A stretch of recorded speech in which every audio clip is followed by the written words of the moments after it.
The day of my husband Daniel's funeral was supposed to be about mourning and support. Instead, it turned into a nightmare. Guests filled our living room, offering condolences and sharing memories. I stood in shock as my mother-in-law, Margaret, raised her voice above the soft murmurs. "You need to pack your things and leave my son's house," she yelled. The room fell silent. I felt the weight of every gaze upon me. I was too heartbroken to argue. Instead, I turned away, my heart racing, and walked upstairs. I couldn't believe what was happening. How could she do this to me? As I packed a small suitcase, I felt the walls closing in around me. I had lost my husband, and now I was losing my home. I stepped outside, suitcase in hand. Margaret's voice echoed behind me, "The house finally belongs to the real family again." I felt hollow, my grief compounded by humiliation. Driving away from the house Daniel and I had built together was surreal. I felt like a ghost, lost in my thoughts. Instead of heading to a friend's place, I checked into a small motel. I needed some space to think. As I unpacked my bag, I came across a folder Daniel had told me to keep safe. I opened it, trying to remember what he had said. Inside were documents I hadn't paid much attention to before. My fingers trembled as I flipped through the papers. One document caught my eye. Daniel's signature beside something labeled property transfer. I stared at it, confusion washing over me. What did this mean? My heart raced as I thought about what Margaret had said. Was there more to this than I understood? The document felt heavy in my hands.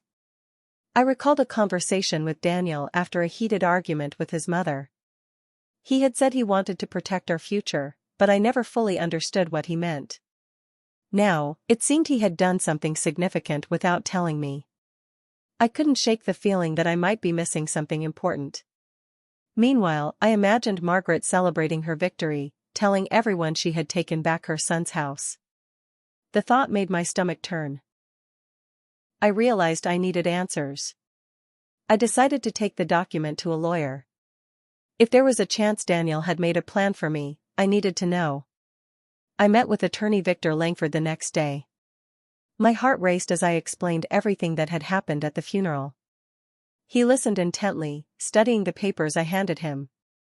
As he read, his expression changed from curiosity to surprise.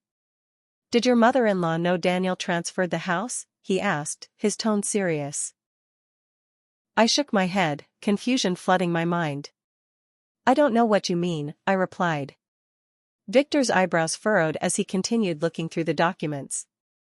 Was it possible that Margaret had no idea about this transfer? I felt a flicker of hope mixed with anxiety. What if Daniel had truly protected me? Victor finally looked up from the papers, his eyes wide. "Years ago, Daniel legally transferred ownership of the house into your name.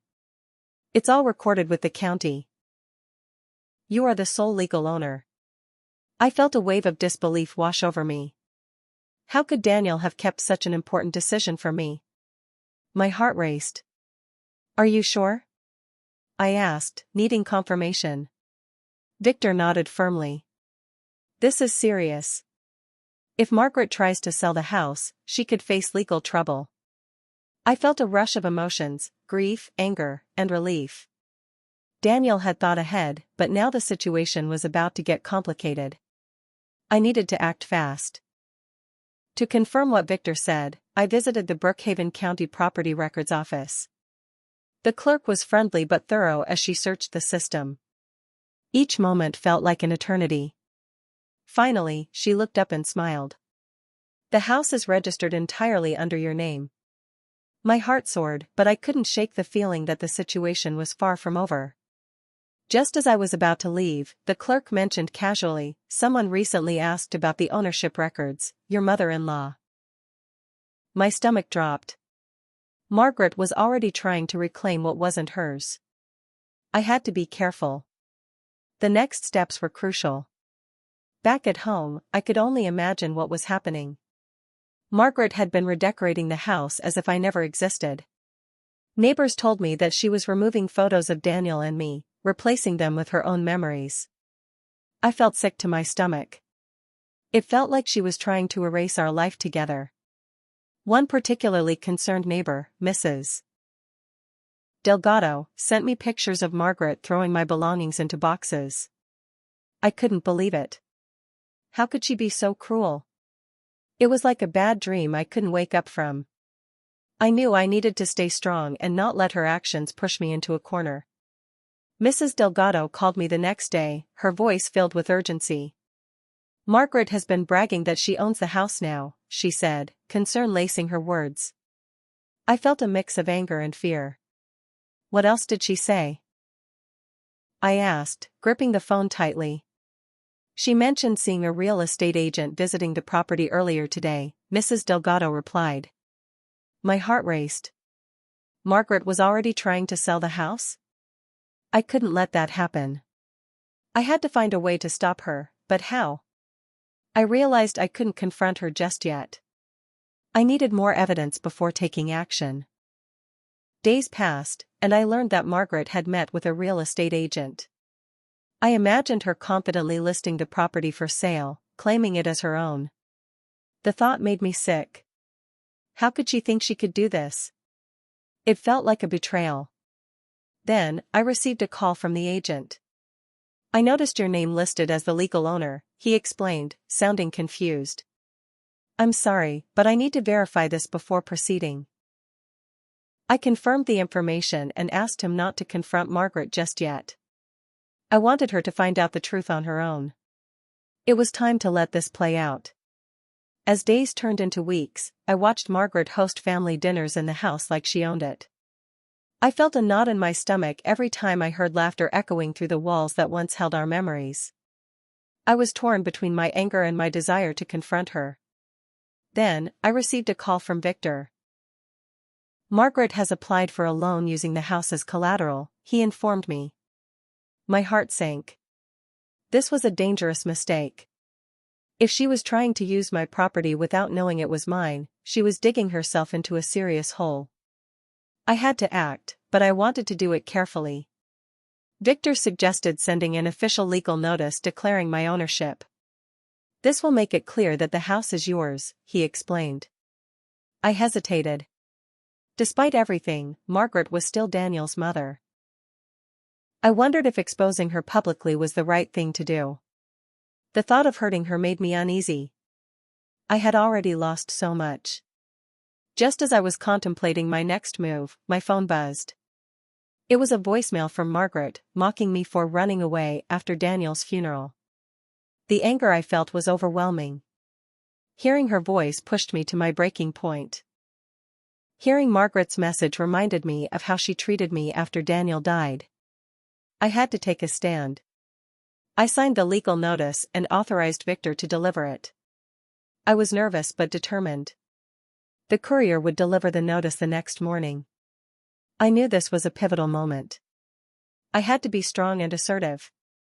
I imagined the look on Margaret's face when she received the document. It was time for her to face the consequences of her actions. I felt a mix of fear and excitement as I thought about the impending confrontation.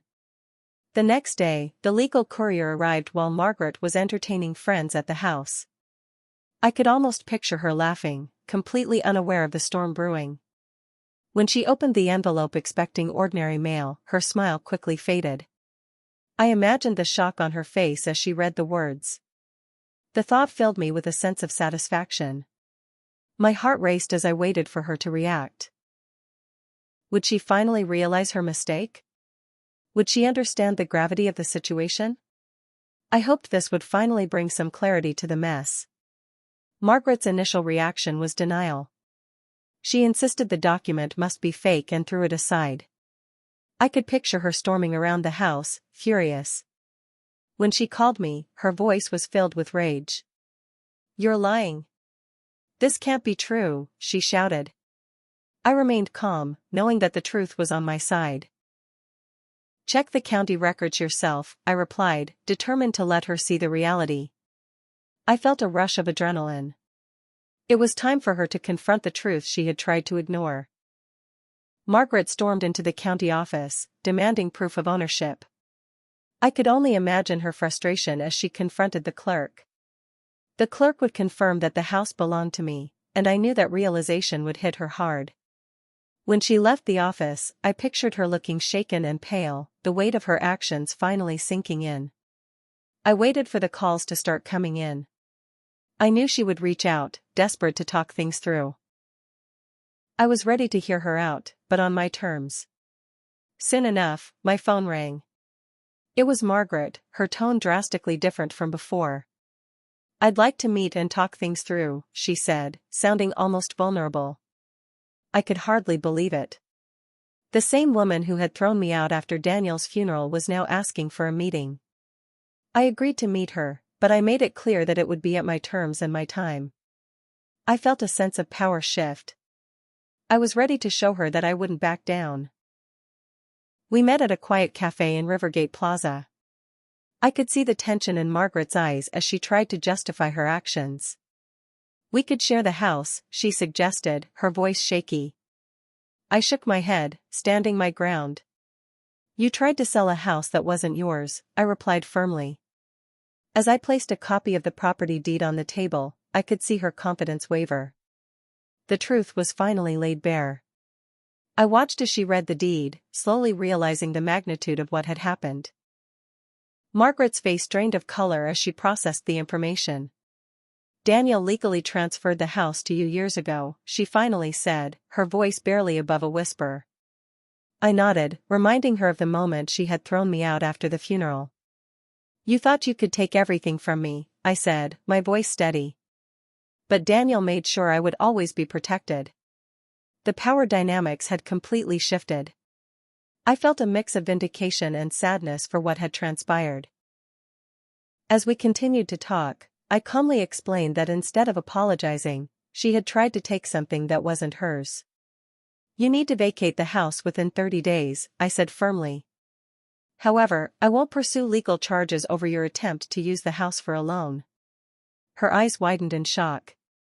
I could see the realization dawning upon her. "Why are you being so kind to me?" she asked, confusion etched on her face. I simply replied, "Because I believe in justice without cruelty." Weeks passed, and I watched as Margaret quietly moved out of the house. Neighbors observed the dramatic reversal, whispers circulating about the family conflict. I felt a sense of bittersweet triumph. The house was finally mine again, but the circumstances were painful. As I began to unpack, I discovered an envelope hidden in Daniel's desk. My heart raced as I opened it, curious about what he had left behind. Inside the envelope was a letter from Daniel.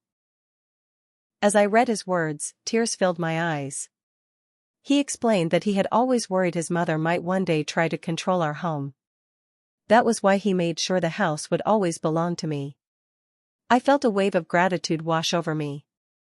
Even after his passing, he had found a way to protect my future. It was a reminder of his love and foresight. Standing in the doorway of the house we once shared, I took a deep breath. The familiar scent of home enveloped me, and I felt a mix of sadness and comfort. I had lost Daniel, but he had left me with a powerful gift. I realized that even in death, he had ensured my safety and well-being. This house was not just a building, it was a symbol of our love. I felt stronger knowing that I could carry on his legacy. In the weeks that followed, I slowly began to rebuild my life. I focused on healing and honoring Daniel's memory. I made changes to the house, turning it into a space that reflected my spirit. Friends came to visit, and I shared stories about Daniel, laughing and crying as I remembered him. The house felt alive again, filled with love and warmth. I realized that while the situation with Margaret had been painful, it had also reinforced my strength. One evening, as I sat on the porch, I reflected on everything that had happened. I had faced my fears and stood up for myself. The experience had changed me, teaching me resilience. I felt empowered, knowing that I had the right to protect what was mine. Margaret's actions had tested my spirit, but I had emerged stronger. I was ready to embrace my future and honor Daniel's memory in the best way possible. As I stood in the doorway, looking out at the world, I felt a sense of peace wash over me. Daniel had always believed in my strength, and now I believed in myself. I had faced loss and betrayal, but I had also found my voice. The house was a reminder of our love and the bond we shared. I knew that no matter what happened, I would always carry Daniel with me, guiding me as I moved forward. The future was uncertain, but I was ready to face it head-on, knowing I was never truly alone.